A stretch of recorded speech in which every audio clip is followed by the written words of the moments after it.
Unpacking your cello has occurred, and now we're ready to pick the cello up. This would be step 3 or part 3 in our series of videos on how to begin to play the cello. You're going to take your cello and you're going to turn to it and you're going to put your left hand on the bottom of it. You're going to take your right hand and you're going to grab the neck. You're going to raise the neck without picking up the bottom and carefully slide the cello around, again like a canoe paddle, and you're going to hold the cello with the bridge facing away from you. You will then take the cello, still holding it with your left hand around the neck now. You switched hands from right to left, always holding by the neck. You can't hurt the cello holding it here. You're going to take your right hand and just put it under one of the curves in the cello, the bout here. You're going to lift it carefully onto your lap, still holding it by the neck, as you can see. I'm going to switch my hand to the top so it's more comfortable. And then I'm going to take my right hand down to the base of the cello where there is the end pin and the screw. You will take the screw and you will turn it towards the cello, just enough to loosen it. And then you will pull the cello end pin out. Every student asks the question, how far should I pull it out? Well, it's a matter of adjustment after you have it set up and in your lap, but you can start off by spreading your hand out, putting the pinky on the very end of the end pin, spread it out, and go maybe a hand and a half of length.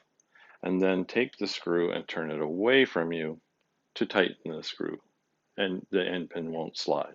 Check to see that you have it locked in there. If you tighten it too much, you will make it very hard to undo when you go to put the end pin back in. So I still have my hand on the cello neck. I haven't taken it off. I'm going to now guide the cello, switch my hand around to the bottom of the neck. I'm going to guide the cello back down to the floor. You will adjust the cello to sit comfortably between your legs, and you will have the neck pass over your left shoulder. Now, as you can see, the pegs are below my head. I'm going to make this end pin a little longer. I am working with a 3/4, actually a half-size cello today. So I will pick the cello back up and I will just reverse the screw back towards the cello, lengthen the end pin to its last spot, and then retighten gently. Lower the cello down,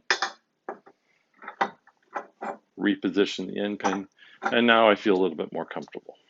You should have your knees at the back of the cello here, not at the front. They should not be sticking out in front of the cello.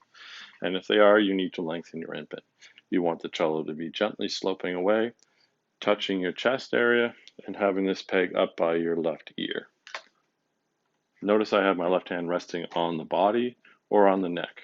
Your right hand is going to be busy doing various things. So for this point on, this is exactly how you will sit. This is cello rest position, and this is how you want to be when you're going to play.